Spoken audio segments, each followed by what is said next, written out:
ನನ್ನ ಮಗನ ಭವಿಷ್ಯದ ಸಲುವಾಗಿ ಈ ಪರಿವಾರದ ಸುಖಕ್ಕಾಗಿ ನೀವು ಕೆಲಸ ಮಾಡ್ಲಿಕ್ಕೆ ಬೇಕವ್ವ, ಮಾಡ್ಲಿಕ್ಕೆ ಬೇಕು.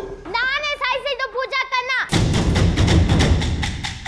ಪೂಜಾ ಕೂನಿ ಮಾಡಿದ್ದು ನಾನು. ನಾನೇ ಪೂಜಾಕನ್ ಕೊಂದಿದ್ದು. ಖರೆ ಅಂದ್ರು ಅಕ್ಕಿ ಕೂನಿ ಮಾಡಿದ್ದು ನಾನು.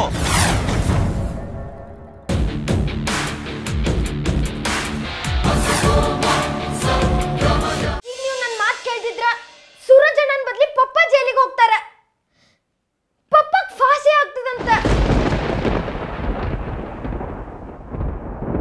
ನಾನೇ ಸಾಯಿಸಿದ್ದು ಪೂಜಾಕನ್ನ. ಪೂಜಾ ಕೂನಿ ಮಾಡಿದ್ದು ನಾನು. ನಾನೇ ಪೂಜಾಕನ್ ಕೊಂದಿದ್ದು. ಖರೆ ಅಂದ್ರು ಅಕ್ಕಿ ಕೂನಿ ಮಾಡಿದ್ದು ನಾನು.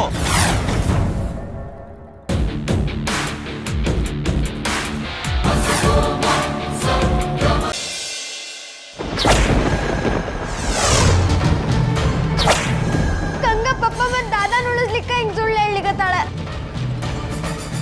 ಬ್ಯಾಡ್ ಗಂಗಾ, ಸಹಿ ಮಾಡಬೇಡ ನೀನು. ಗಂಗಾ ತನ್ನ ಅಪರಾಧನ ತಾನೇ ಒಪ್ಕೊಂಡಿದ್ದಾಳೆ. ಈಕೆ ಹೇಳೋದೆಲ್ಲ ಬಿಲ್ಕುಲ್ ಸುಳ್ಳದ. ಸೈನ್ ಮಾಡು ಅಂದೆ.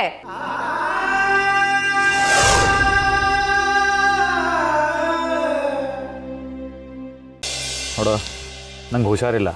2 ದಿನ ಮನೆ ಕಡೆ ತಲೆ ಹಾಕಿ ಮಲಗಬೇಡ. ನನಗೊಂದು ಇಂಪಾರ್ಟೆಂಟ್ ಕೆಲಸ ಖತಮ್ ಮಾಡೋದದ. ನೀವು ಇದನ್ನು ಮೈಂಡಲ್ಲಿ ಇಟ್ಕೊಳ್ಳಿ. ನಾನೇನು ಹೇಳ್ತೀನೋ ನೀವು ಅದನ್ನೇ ಹೇಳಬೇಕು.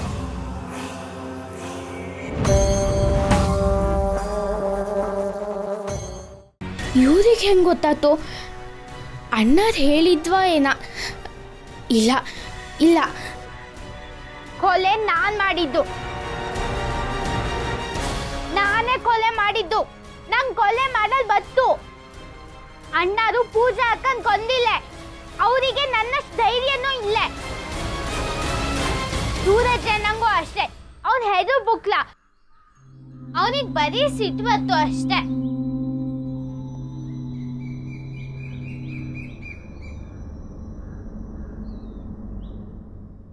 ನಂಗೆ ಗೊತ್ತಿದೆ ನೀನು ಮರ್ಡರ್ ಮಾಡಿಲ್ಲ ಅಂತ.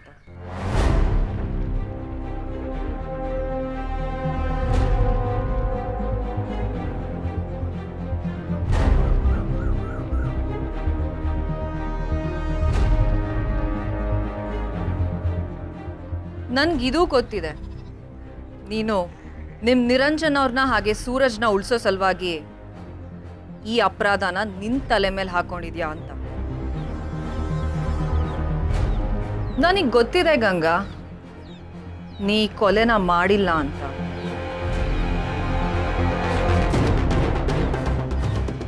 ನಿರಂಜನ್ ಅವರು ಅದನ್ನೇ ಮಾಡಿದ್ರು,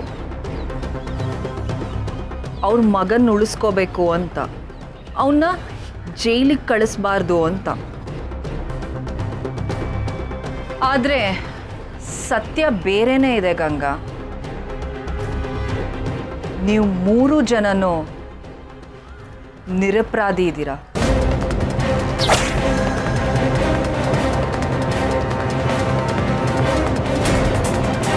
ಯಾರ ನಮ್ಮ ಮಮ್ಮಿ ಪಪ್ಪಾಗ ಬೇರೆ ಮಾಡ್ಲಿಕ್ಕೆ ಪ್ರಯತ್ನ ಪಟ್ರ ಅವ್ರನ್ನ ಕೊಂದು ಹಾಕ್ತೀನಿ. ಯಾರಾದ್ರೂ ಇರ್ಲಿ. ಹೋಟೆಲ್ CC ಕ್ಯಾಮ್ರಾದಲ್ಲಿ ಎಲ್ಲರ ಫೋಟೋನು ಬೈಂದು, ನನ್ನ ಫೋಟೋ ಮಾತ್ರ ಎಂತಕ್ಕೆ ಬದಲೇ? Good question. ಕ್ಯಾಮ್ರಾ ನಿನ್ನ ಫೋಟೋನು ತೆಗೆದಿದೆ, ಆದರೆ ಅದನ್ನ ಡಿಲೀಟ್ ಮಾಡಿದ್ದಾರೆ. ರಾಜ್ ಬಂದಿದ್ದು ಹೋಗಿದ್ದು ಯಾರಿಗೂ ಗೊತ್ತಾಗಬಾರ್ದು ಅಂತ ಅದನ್ನ ಅಳಿಸಿ ಹಾಕಿದ್ದಾರೆ. ಅದನ್ನ ರಾಜ್ ಹೇಳಿ ಮಾಡಿಸಿದಾನೆ. ಗಂಗಾ, ನಿನಗೆ ನೆನಪಿದ್ಯಾ? ನಾವು CCTV ಫುಟೇಜಸ್ ನೋಡ್ತಾ ಇರ್ಬೇಕಾದ್ರೆ ರಾಜ್ ಸ್ವಲ್ಪ ಹೊತ್ತು ಕಾಣೆ ಆಗಿದ್ದ. ಅದನ್ನ ನೋಟ್ ಮಾಡಿ ನಾನು ಅವನ್ನ ವಿಚಾರಿಸ್ದೆ, ಎಲ್ಲಿ ಹೋಗಿದ್ರಿ ಅಂತ. ಅದಕ್ಕೆ ಅವ್ನು ನಾನು ಪಾನ್ ತಿನ್ನಕ್ಕೆ ಹೋಗಿದ್ದೆ ಅಂತ ಅಂದ. ನೀವು ಹೇಳಿ ರಾಜ್, ನೀವೆಲ್ಲಿ ಗಾಯಬಾಗಿದ್ರಿ? ನಾವು CCTV ಫುಟೇಜಸ್ಸು ನೋಡಿದ್ವಿ, ನೀವು ಅಲ್ಲೂ ಕಾಣಿಸ್ಲಿಲ್ಲ. Am I right? ನಾನು ಹೊರಗೆ ಪಾನ್ ತಿನ್ಲಿಕ್ಕೆ ಹೋಗಿದ್ನಿ. ಪಾನ್ ತಿನ್ ಬಂದೆ ಅಂತ ಹೇಳ್ದ. ಆದ್ರೆ ಅವನ್ ಬಾಯಿ ನೋಡಿದ್ರೆ ಪಾನ್ ತಿಂದಿದ್ ಯಾವ ಗುರ್ತೂ ಇರ್ಲಿಲ್ಲ. ಹಂಗೆ ನಿನ್ನು ಕೊಲ್ತಿ. ಈಗ ನಿನ್ ಸರ್ದಿ.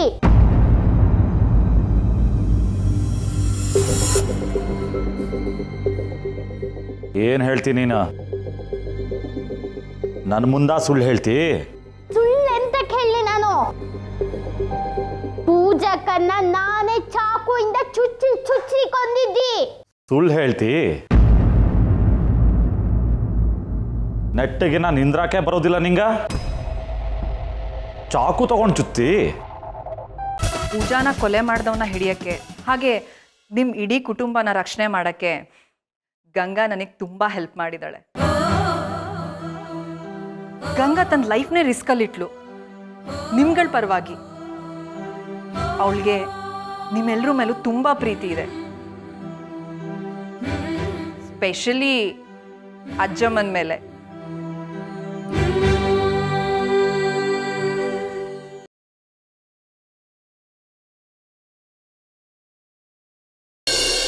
ಅಣ್ಣ, ಇನ್ನು ನಾನು ನಿನಗೆ ಹೊರೆಯಾಗಿರೋದಿಲ್ಲ ಅಲ್ವಾ? ಯಾಕೆ ಗುಂಡಮ್ಮ ಹಾಗಂತೀಯ? ಬೆನ್ನಿಗೆ ಬಿದ್ದಿದ್ದ ತಂಗಿ ಅಂತ ನಾಲ್ಕು ಮಾತಾಡಿರ್ಬೋದು, ಅದನ್ನೆಲ್ಲ ಮನ್ಸಲ್ಲಿ ಇಟ್ಕೋಬೇಡ್ವೆ?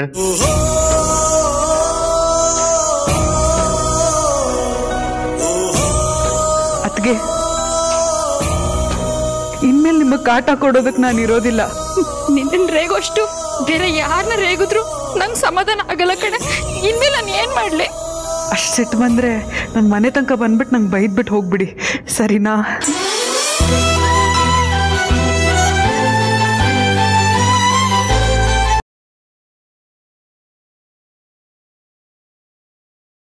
ನೀನು ಬಸ್ರಿ ಅಲ್ವಾ, ಅದಕ್ಕೆ ದೇಶಕ್ಕೆ ಹೇಳಿದ ಕೂಡಲೇ ಗಾಬರಿ ಆಯ್ತು. ಸುನೀತಾ ಚಿಕ್ಕಮ್ಮನು ಬಸ್ರಿ ಅಲ್ವಾ ಅಪ್ಪ? ಬಂಗಾರಿ,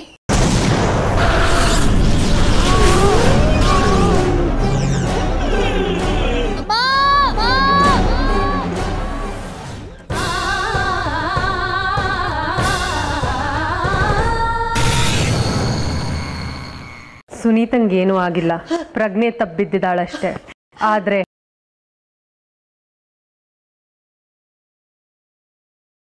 ಪೋಸ್ಟ್ ಮಾರ್ಟಮ್ ರಿಪೋರ್ಟಲ್ಲಿ ಕತ್ತಿಸ್ಕಿದ್ರಿಂದ ಸತ್ತಿಲ್ಲ ಅಂತ ಬರ್ಬೋದು ಅಂತ ನನಗನ್ನಿಸ್ತದೆ. ನಿಮಗೆ ಯಾಕೆ ಹಾಗನ್ನಿಸ್ತಿದೆ? ಅವನೇನಾದರೂ ಜೋರಾಗಿ ಕತ್ತಿಸ್ಕಿದ್ದಿದ್ರೆ ಅವಳಿಗೆ ಚೋಕ್ ಆಗಿ ಇಮಿಡಿಯೇಟಾಗಿ ಸಾಯ್ಬೇಕಿತ್ತು. ಆದರೆ ಅವಳ ಕಣ್ಣು ಬ್ಲೂಯಿಶ್ ಆಗಿತ್ತು. ಅಸ್ಕಲ್, ನಾನು ಸೌಮ್ಯ ಅನ್ಕೊಂಡು ಇಲ್ಲೆಲ್ಲ ಮಾಡ್ತಾ ಇದೆಯಾ? ಇವರೇ ಕೊಲೆ ಮಾಡಿದ್ದು ಅಂತ ಹೇಗೆ ಹೇಳ್ತೀರಾ? ಸ್ಟೇಜ್ ಮೇಲೆ ನಾಟಕ ನಡಿಬೇಕಾದ್ರೆ ಕತ್ತಿಸ್ಕಿದ್ದಾನೆ ಸರ್. ದಯವಿಟ್ಟು ನನ್ನ ಹೆಂಡತಿ ಸಾವಿಗೆ ನ್ಯಾಯ ಕೊಡಿಸಿ ಸರ್.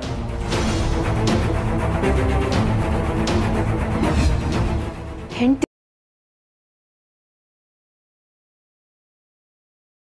ನಿನ್ನೆರಳು ಕೂಡ ನನ್ನ ಮಗನ ಹತ್ರ ಸುಳಿಬಾರ್ದು. ಏನು ಮಗನ?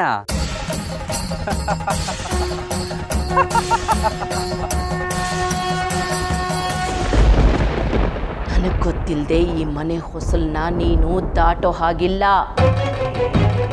ಒಂದು ವೇಳೆ ದಾಟಿದ್ರೆ ನನ್ನ ಮಗ ಸತ್ ಹಾಗೆ ನನ್ನ ಹಿರಿ ಸೊಸೆನೂ ಸತ್ ಹೋದ್ಲು ಅಂತ ಅನ್ಕೋತೀನಿ. ನಿನ್ನ ಮೇಲೆ ನನಗೆ ಯಾವ ನಂಬಿಕೆನೂ ಇಲ್ಲ.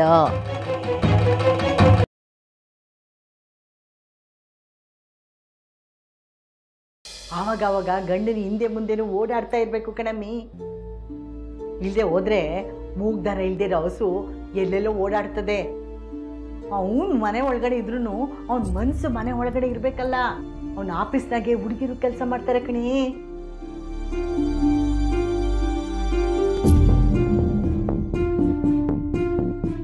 It's a call baby.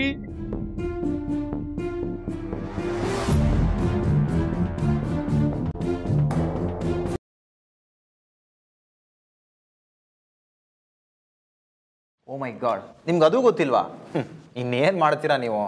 Amar, ನೀನು ಅನ್ಕೊಂಡಂಗೆ ರಾಮವರು ಬ್ಯಾಕ್ವರ್ಡ್ ಏನಲ್ಲ. ಅವ್ರ ಹೊಲಾನ ಹೇಗೆ ನೋಡ್ಕೋಬೇಕು ಅಂತ ಅವ್ರಿಗೆ ಚೆನ್ನಾಗಿ ಗೊತ್ತು. ಈ ಸಿಟಿಲಿ ಇರೋರಿಗೆ ಬಿಸ್ನೆಸ್ಸು, ರೇಸು, ಕಾಂಪಿಟೇಷನ್ ಅಂತ ಇಲ್ದಿರೋ ತಲೆನೋವುಗಳು. ಆದರೆ ಹಳ್ಳಿಲಿರೋರೆಲ್ಲ ಆರಾಮಾಗಿ ನೆಮ್ಮದಿಯಾಗಿ ಜೀವನ ನಡೆಸ್ತಿದ್ದಾರೆ.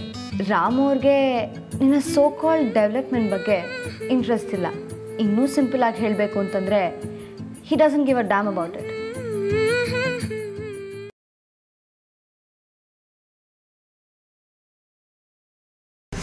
ನಿನ್ನ ಸಾವನ್ನು ತಪ್ಪಿಸೋಕ್ಕೆ ಯಾರಿಂದಲೂ ಸಾಧ್ಯ ಇಲ್ಲ.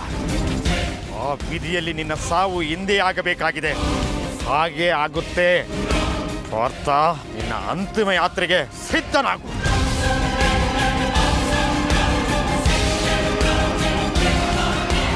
ಈ ಮನೆಯಲ್ಲಿ ಸದ್ಯದಲ್ಲೇ ಇನ್ನೊಂದು ಸಾವಾಗುತ್ತೆ. ಆ ಸಾವಿನೊಂದಿಗೆ ಎಲ್ಲ ರಹಸ್ಯಗಳು ಹೊರಗಡೆ ಬರುತ್ತೆ. ನೆನಪಿರ್ಲಿ, ಸೇಡಿಗೆ ನಿಂತಿರೋದು